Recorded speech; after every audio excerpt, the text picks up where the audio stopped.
राजनीति नहीं चलेगी, नहीं चलेगी, नहीं चलेगी। बुलडोजर राजनीति नहीं चलेगी, नहीं चलेगी, नहीं चलेगी। बुलडोजर राजनीति नहीं चलेगी, नहीं चलेगी, नहीं चलेगी। बीजेपी आरएसएस की बुलडोजर राजनीति बंद करो, त्योहार के नाम पर दंगा फसाद बंद करो, त्योहार के नाम पर दंगा फसाद बंद करो। इनकलाब जिंदाबाद, बीजेपी आरएसएस मुर्दाबाद। सांप्रदायिकता फैलाना बंद करो, सांप्रदायिकता फैलाना बंद करो। जहांगीरपुरी में सामाजिक न्याय सौहार्द बिगाड़ना बंद करो, सामाजिक सौहार्द पे चोट करना बंद करो। बीजेपी आरएसएस का बुलडोजर न्याय नहीं चलेगा, नहीं चलेगा, नहीं चलेगा। अतिक्रमण हटाने के नाम पे गरीब मुसलमानों पे हमला बंद करो, भाईचारे पे हमला बंद करो, और इनकलाब जिंदाबाद, दिल्ली की वामपंथी पार्टियों की एकता जिंदाबाद। वामपंथ वो शक्ति है जो देश के लोगों के साथ, गरीबों के साथ, उत्पीड़ित लोगों के साथ हमेशा रहता है। उस सौहार्द को बिगाड़ने के लिए, उसके ऊपर बुलडोजर चलाने के लिए जब भाजपा की शक्ति, फासीवादी शक्ति आती है पूरे ताकत के साथ में, तो लोगों के साथ पूरी ताकत के साथ खड़ी हुई लेफ्ट जो है, वामपंथ जो है, वो उस बुलडोजर की गति को रोक देता है, दीवार की तरह खड़े होकर के रोक देता है। कई लोगों को लगा कि भाई बाकी जो दल हैं, इतने सारे बड़े बड़े दल हैं विपक्ष के, उनके नेता कहाँ हैं?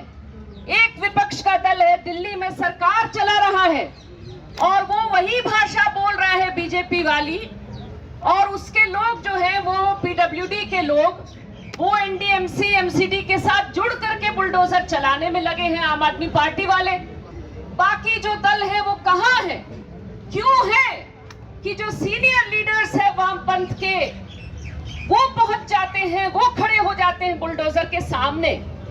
तो हमने उनको जवाब कहा, जो लोग इस बात को पूछ रहे थे, कि दरअसल आपने ये पहली बार देखा, लेकिन गरीबों के बस्तियों में हमेशा लेफ्ट के लीडर्स रहते हैं, वामपंथ का संगठन रहता है, और गरीबों की बस्ती को बुलडोजर से बचाने वाली घटना वामपंथ की तरफ से ये कोई पहला अनुभव नहीं है।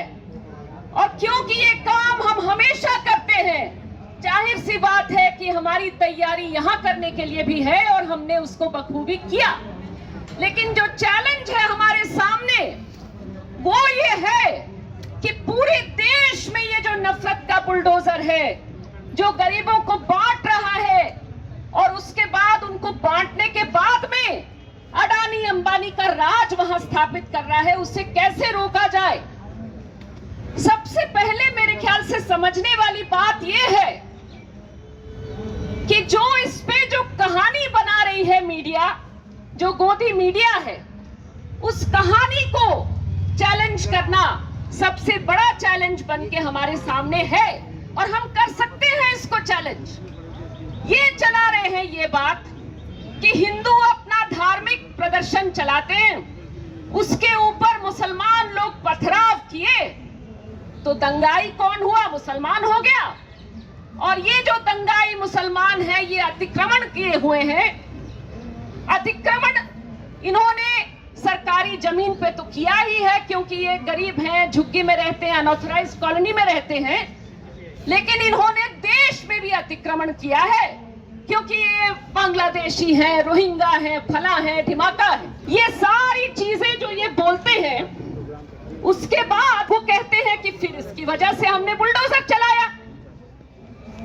और इनका जो एमसीडी वगैरह है वो कहेगा, इनका म्युनिसिपैलिटी का वो कहेगा कि हम अतिक्रमण हटाने के लिए बुलडोजर चला रहे, और इनके जो दिग्गज नेता लोग हैं, जैसे मध्य प्रदेश के होम मिनिस्टर, वो कहेंगे कि दंगाई जहां जहां होंगे वहां हम दंगाई को उखाड़ेंगे बुलडोजर के साथ में। बुलडोजर न्याय की बात करेंगे योगी आदित्यनाथ, और ये देश भर में इन्होंने शुरू कर दिया है। ये कहानी पूरी तरह से झूठ है। पहली बात तो ये कि आसाम हो या दिल्ली हो या मध्य प्रदेश हो या बिहार हो या यूपी हो, देश भर में जहाँ जहाँ गरीब बसे हैं, गरीबों का जहाँ वास है, वहाँ पर सरकारें कहती रही हैं कि ये अतिक्रमण है। आप रह रहे हो तो आप सरकार की मेहरबानी पर रह रहे हो। भाई आप शहर बनाने आए हो देश भर से, मजदूर हो, अलग अलग राज्यों से किसी शहर में आए हो, लेकिन यहाँ रहने का हक नहीं है तुमको, घर बनाने का हक नहीं है तुमको। कभी भी हटा सकते हैं तुमको, कभी भी बुलडोजर चला सकते हैं। ये वो हर गरीब को कहते हैं, लेकिन हर गरीब को वो अतिक्रमण करने का आरोप हर गरीब पर लगाते हैं, हर झुग्गीवासी पर। तो उसमें अलग से मुसलमानों पर वो कहते हैं कि तुम तो हो ही अतिक्रमणकारी क्योंकि गरीब हो, लेकिन ऊपर से तुमने देश में भी अतिक्रमण किया। जो गैर मुसलमान जो गरीब है, ये क्या गालियां हैं? ये बांग्लादेशी, ये रोहिंग्या लोग कौन हैं?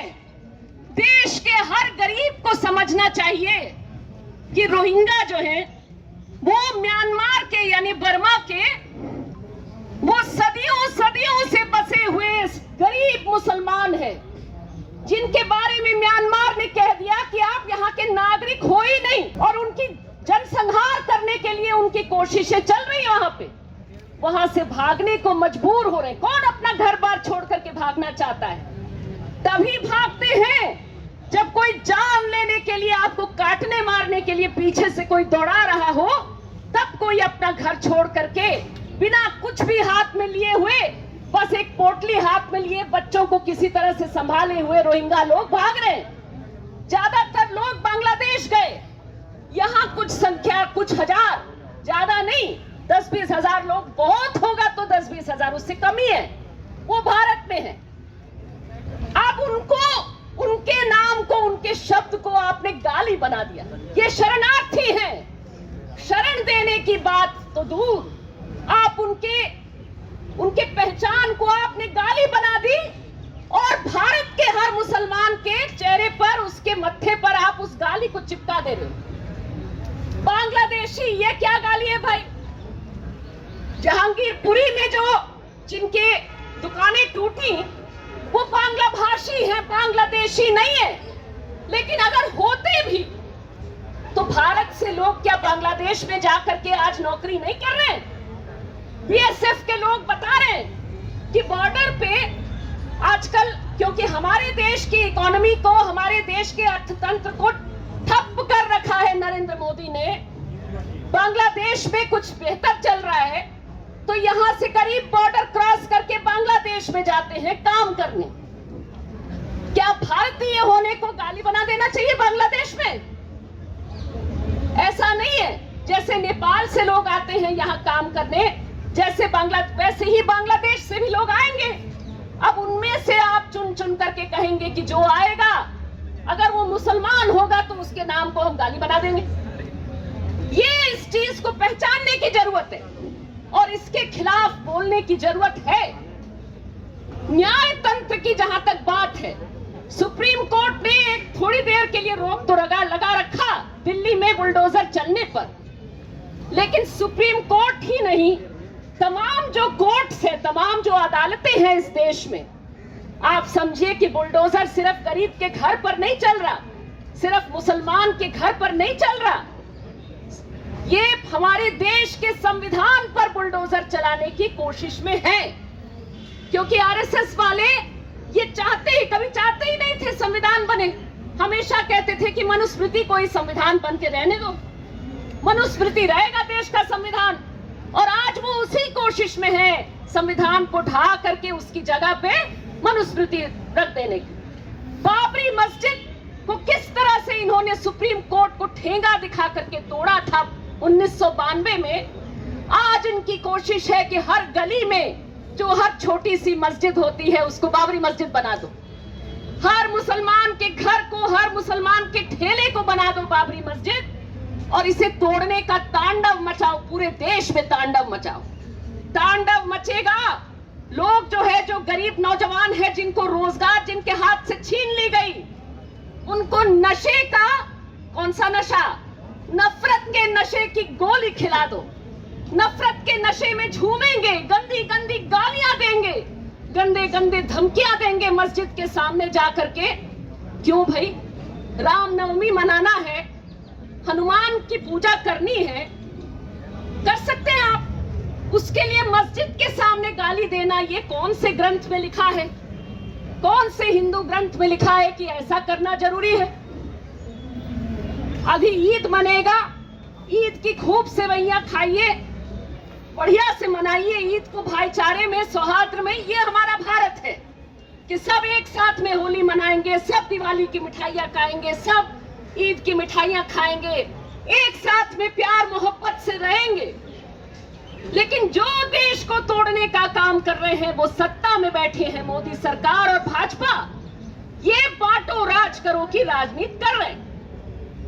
और इसके खिलाफ जब हम बोलते हैं तो बोलने वालों को ये उठा करके जेलों में भर दे रहे हैं। अभी अभी दिल्ली हाईकोर्ट का कमेंट मैंने देखा, हमारे दोस्त, हमारे मित्र उमर खालिद जेल में हैं, ढेर सारे और लोग जेल में पड़े हुए हैं।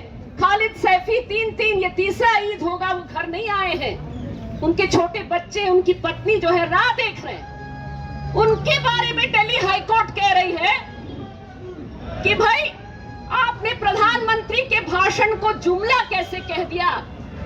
क्या भाषण पर लक्ष्मण रेखा नहीं होनी चाहिए? आपने कैसे कह दिया कि आरएसएस जो है वो देश के स्वतंत्रता संग्राम में शामिल नहीं थी, गद्दारी की है? कैसे कह दिया?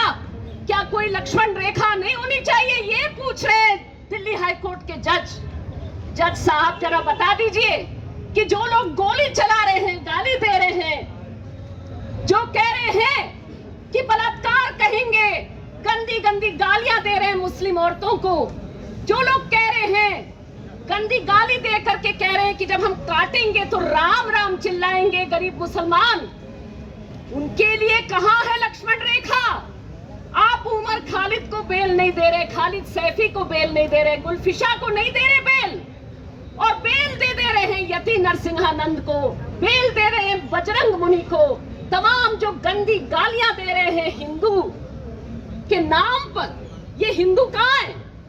ये तो ऐसी गालियां दे करके धब्बा कर रहे हैं। कोई सच्चा हिंदू दिल से होगा तो उसे दर्द होगा इस पर।